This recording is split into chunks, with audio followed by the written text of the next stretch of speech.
Daniel Archer never imagined that a simple evening in Boston would turn into the kind of night that changed everything. He had promised his daughter Lily, bright-eyed and 6 years old, that they would celebrate her birthday properly. So after a long day at the auto shop, grease still faintly marking his hands, he took her to a small steakhouse tucked between brick buildings. It wasn't fancy, exposed walls, flickering candles, a menu that stretched his budget more than he liked to admit. But Lily only cared about fries and chocolate cake, and Daniel couldn't say no. They had just settled into their booth, Lily trying not to knock over the ketchup bottle again, when it happened. Across the room, a woman sat alone at a corner table. She didn't belong in a place like this. Her dress looked tailored, her jewelry delicate but unmistakably expensive. She carried herself with the kind of poise you usually only saw in magazines. And then, suddenly, her hand went to her throat. Her eyes widened, the color drained from her lips. For a moment, the restaurant froze. Conversation stopped. Forks hovered in midair. The hum of the city outside seemed to vanish. No one moved. Daniel felt his body react before his mind caught up. His chair scraped against the floor as he stood. Lily's eyes followed him, wide and uncertain, but his voice stayed calm, steady, the same tone he used when she scraped her knee. "You're okay," he murmured as he reached the woman. She couldn't answer, her breath locked. Without hesitation, Daniel stepped behind her, wrapping his arms firmly around her waist. One thrust, then another. The sound of struggle filled the air. A third push, harder, desperate, and then relief. A piece of steak shot from her mouth, landing against the table with a dull clatter. She bent forward, gasping, coughing so hard the silverware rattled. Her long, dark hair fell over her face as she clutched the edge of the table. The room exhaled with her. Daniel steadied her shoulders, still catching his own breath. "Are you all right?" he asked softly, eyes searching hers. Her gaze lifted, still glossy with shock, but alive again.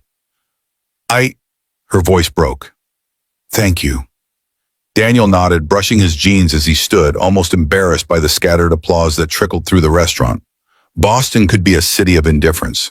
Already most people were turning back to their plates. But Lily sat frozen in the booth, her tiny hands pressed together, eyes locked on her father like he was someone larger than life. He offered her a quick smile, the kind that promised everything was fine. Then he returned to his seat, his pulse still racing, unaware that saving a stranger in that dimly lit steakhouse was only the beginning. That the woman whose life he just saved was Victoria Sterling, and nothing about his world would ever be the same again. The steakhouse had almost returned to its rhythm.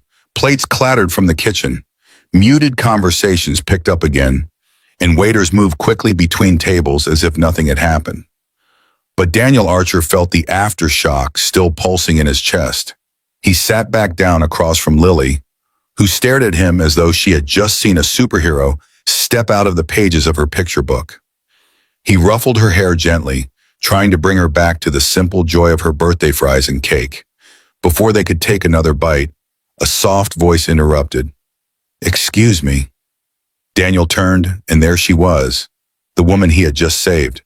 Her breathing had steadied, though her eyes still carried the trace of what had nearly been her last moment. Up close, the elegance of her essence was undeniable. Not just the tailored dress or the jewelry that sparkled faintly in the candlelight, but the way she carried herself with quiet command. "I didn't get your name," she said. Daniel stood, awkward but polite. "Daniel Archer, and this is Lily." Lily gave a shy wave, cheeks still pink from the excitement. "Victoria Sterling," the woman replied with a nod. Then her gaze softened toward Lily. "I owe you both more than I can put into words." "You don't owe me anything," Daniel answered quickly. Anyone would have done the same. Her eyebrow lifted, almost amused. "No, they wouldn't have." Then her attention shifted back to Lily, who had a small slice of cake melting on the plate in front of her. "Is it her birthday?" "Yes," Daniel said, the faintest smile tugging at his lips. 6 today.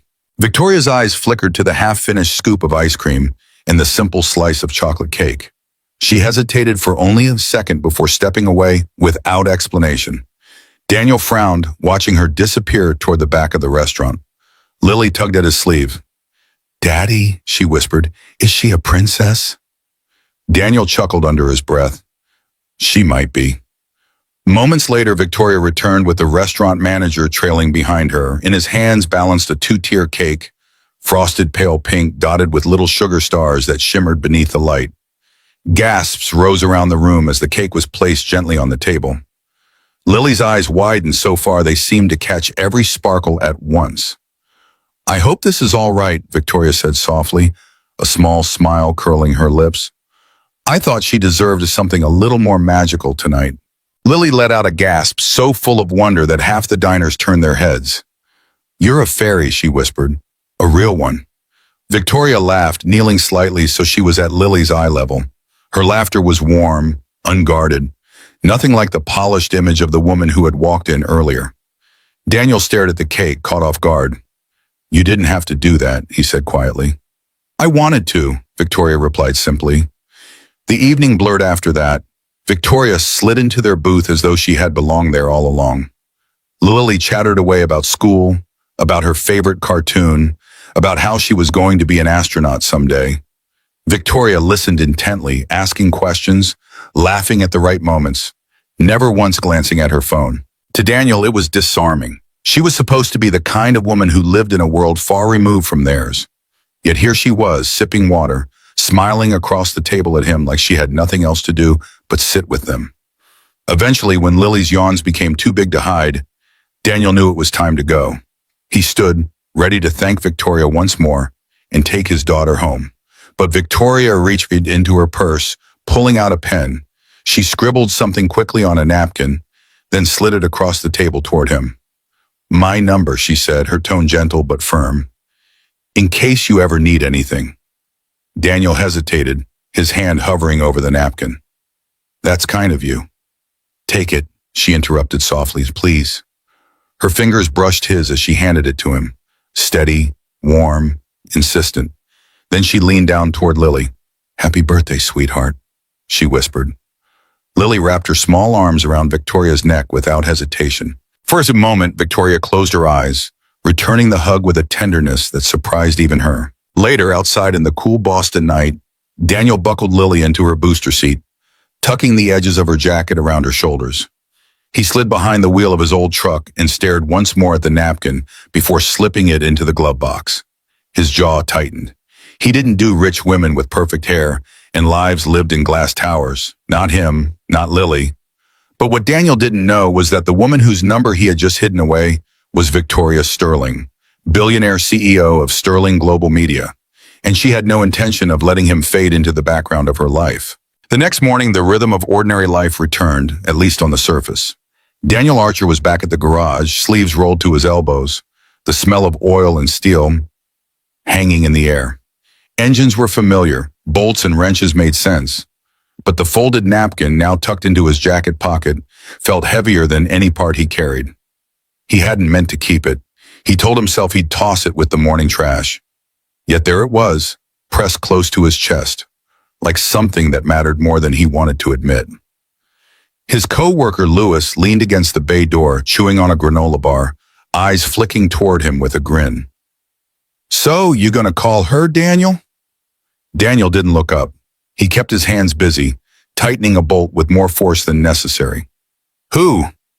Lewis laughed. "Don't play dumb. The woman from the steakhouse. The one you saved like some kind of hero in a movie. Gorgeous. Looked like she belonged on a runway."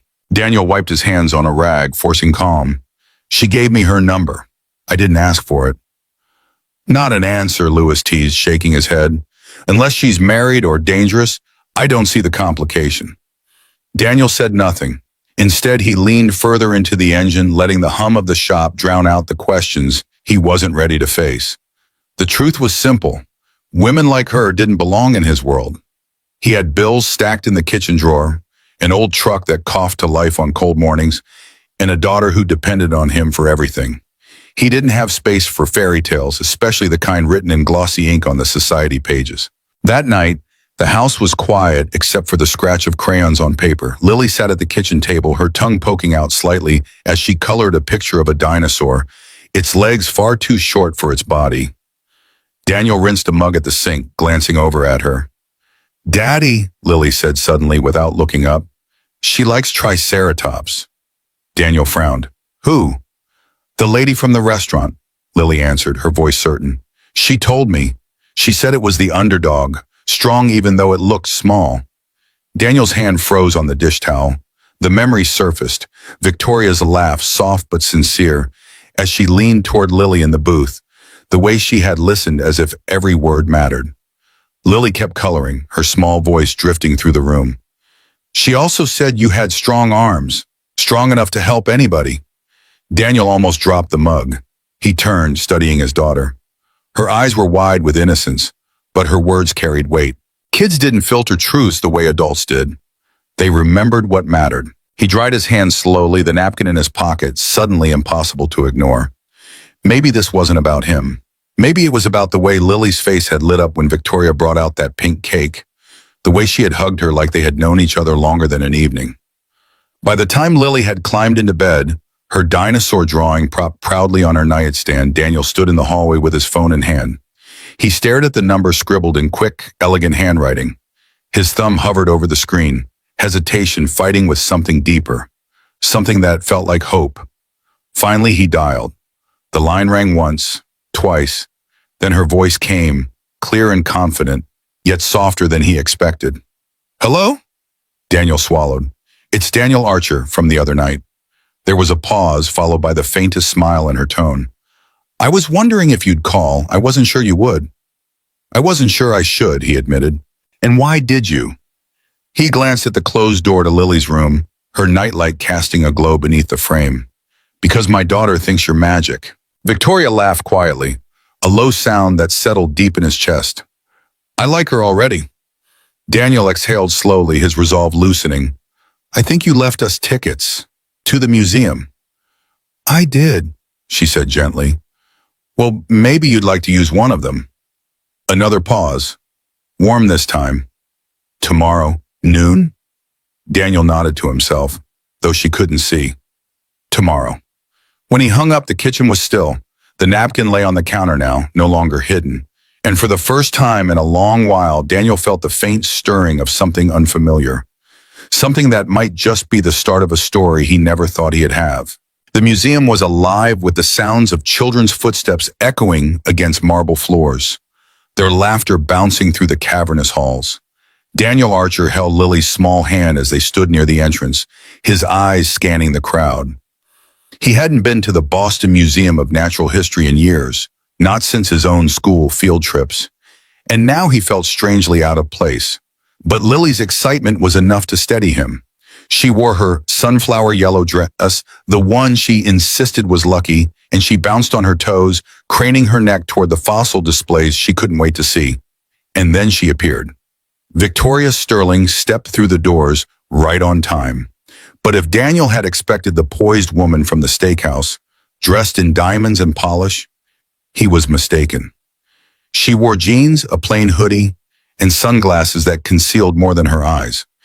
She looked almost ordinary, still striking, still graceful, but without the armor of her usual world. Hey, Lily, she said warmly, crouching slightly so she was at the little girl's level. Ready to see some dinosaur bones? Lily lit up instantly, her shyness melting away. I've been practicing my dinosaur walk, she announced. Victoria's laughter was soft, genuine. Show me. Without hesitation, Lily stomped down the hallway with tiny but determined steps, arms bent like claws. A few heads turned as she let out her best growl. Victoria clapped her hands lightly. That's fierce, she said. I think you scared a few people. Daniel found himself smiling, a little caught off guard by how easily Victoria slipped into their world. No hesitation, no distraction, just there, fully present. As they moved through the exhibits, Lily became the guide. She darted from one fossil to another, pulling both of them along. Victoria never resisted. She listened to every word Lily said, how the triceratops was her favorite because it was the underdog, how she thought pterodactyls looked like dragons, how she secretly wanted to live in the dinosaur age just for one day. Victoria asked questions, not the polite kind meant to fill silence, but the kind that invited Lily to share more. Daniel noticed. He noticed how she never once reached for her phone, how her attention never drifted when Lily launched into a 6-year-old's version of a lecture, and he noticed the way she glanced at him sometimes, quietly, as though she was studying him with the same care she gave his daughter. In the planetarium, the three of them leaned back in reclining seats as the stars spread across the dome above. Lily nestled into Daniel's side, eyes wide with wonder, whispering every time she recognized a constellation. Victoria sat beside them, close enough that Daniel could feel her presence even in the dark. When the narrator's voice filled the room, guiding them through galaxies far beyond reach, Daniel's gaze drifted to her silhouette. She wasn't the untouchable woman from another world. She was just a woman sitting there with them, breathing the same awe. Afterward, they grabbed hot dogs from a cart outside and sat on a bench overlooking the park. Lily swung her legs back and forth as she bit into hers, ketchup dotting her cheek. Daniel reached for a napkin, but Victoria beat him to it, leaning in gently to wipe the smear away. Lily didn't flinch. She simply smiled, as though this was the most natural thing in the world. "You're good with her," Daniel said quietly. "She makes it easy," Victoria replied. Daniel studied her for a long moment, the city buzzing in the background. He couldn't quite piece together why someone like her would want to spend the day with them. But when he looked at Lily, laughing at something Victoria whispered, he realized it didn't matter. What mattered was the way his daughter's eyes sparkled, the way she seemed lighter somehow. And for the first time in a very long time, Daniel felt the faint tug of possibility. Like maybe, just maybe, this wasn't a world too far from his own. It was standing right beside him in jeans and a hoodie, holding a hot dog and smiling at his little girl as if there was nowhere else she'd rather be. The city lights glowed like scattered jewels against the night sky as Victoria Sterling stepped out of the elevator into her penthouse. The day's laughter still lingered in her mind, Lily's stomping dinosaur walk, Daniel's quiet smile as he watched his daughter shine. The way the afternoon had felt oddly simple, almost ordinary. And for Victoria, ordinary had never felt so rare. She set her bag down on the marble counter, heels clicking against polished floors. Normally, she would slip into another round of meetings, calls stretching late into the night, decisions that carried weight across continents. But tonight, the silence of the penthouse pressed in differently. She reached for her phone, staring at the flood of notifications. Paris board meeting, a merger call, an invitation to the Met Gala. Her calendar blinked with urgency. She pressed her finger to the screen and began canceling. One meeting postponed, another pushed back. The gala declined with a polite note. She didn't even bother to read twice. Natalie, her longtime assistant, appeared from the study, tablet in hand. She stopped short, eyebrows raised. "You just canceled Paris." "I rescheduled," Victoria said, her voice steady. "For when?" Victoria's eyes drifted toward the floor-to-ceiling windows. The skyline glittered endlessly, but she had spent years staring at it without really seeing it. "I don't know yet." Natalie blinked. "You haven't left a meeting hanging in 6 years." Victoria turned slowly, arching an eyebrow. "Do you have a point?" Her assistant set the tablet down, folding her arms. "You've moved meetings, delayed a merger, and turned down a gala all in 1 week. That's not just rescheduling, that's avoidance, Martin." "Maybe I'm tired," Victoria murmured, walking toward the terrace doors. Natalie studied her, eyes narrowing with something between curiosity and concern. "Or maybe you care about something else now." Victoria didn't reply. Instead, she opened the glass door and stepped outside. The cool air swept against her face as she leaned on the railing, the city stretching below her. From up here, she had always felt untouchable. But tonight, she didn't want to be above it all. She wanted to be back at that museum bench, watching Lily swing her legs, hearing Daniel's quiet gratitude in the middle of all that noise. She closed her eyes. For years, she had built a fortress of schedules, strategy, and control. Every event, every deal, every step had been calculated to protect the empire her father left behind. And yet, none of it had given her what one afternoon with a mechanic and his little girl had managed to spark. Peace. Real peace. Her phone buzzed again on the counter inside, but she didn't move. She thought of Lily's innocent laughter, Daniel's steady voice when he said, "You're good with her." And those words had clung to her like an anchor, reminding her of something she hadn't realized she was missing. Natalie appeared in the doorway, her voice gentler this time. You've never been one to ignore the world. What's changed? Victoria's gaze stayed fixed on the skyline. I think I'm just done pretending that any of it matters more than this. Natalie tilted her head. This? Victoria finally turned, a soft smile flickering at the corner of her lips. A little girl who made me laugh, and a man who looked at me like I was human, not a headline. For the first time in years, she felt the edges of her carefully built image blur. And instead of fearing it, she welcomed the crack in the armor. Because maybe, just maybe, the life she had been chasing wasn't the life she truly wanted. The city below pulsed with power and ambition. But up here on her terrace, Victoria understood something new. The quiet moments with Daniel and Lily had given her more than her empire ever could, and she wasn't ready to let that go. The invitation came quietly, slipped into conversation as if it were nothing more than a suggestion. Yet by the time Daniel Archer stood in front of the narrow doorway between a laundromat and a bakery in downtown Boston, he knew this was no ordinary dinner. He hesitated, adjusting the cuff of his shirt, his boots scuffed from a long day at the garage. The address Victoria Sterling had given him looked unremarkable, just a brass handle on a plain glass door. But when he stepped inside, the world shifted. Warm light spilled over polished wood floors, velvet chairs and deep navy lined the walls. And somewhere above, a string quartet played softly, their music drifting like smoke.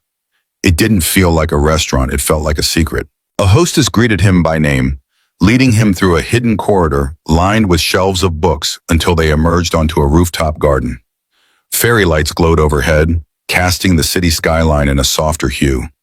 Victoria was already there, standing near a table set for two, her white blouse tucked neatly into tailored slacks, hair swept back, makeup barely there. No entourage, no camera flashes, just her. When she turned and saw him, a genuine smile curved her lips. You came, she said. Curiosity got the better of me, he admitted, glancing around at the hidden oasis. She gestured toward the table. You hungry? The waiter lifted silver covers to reveal grilled salmon, roasted squash, a citrus salad. Daniel hesitated, then picked up his fork. You didn't think I'd say no, did you? I hoped you wouldn't, she replied softly. They ate quietly at first, the hum of the city around them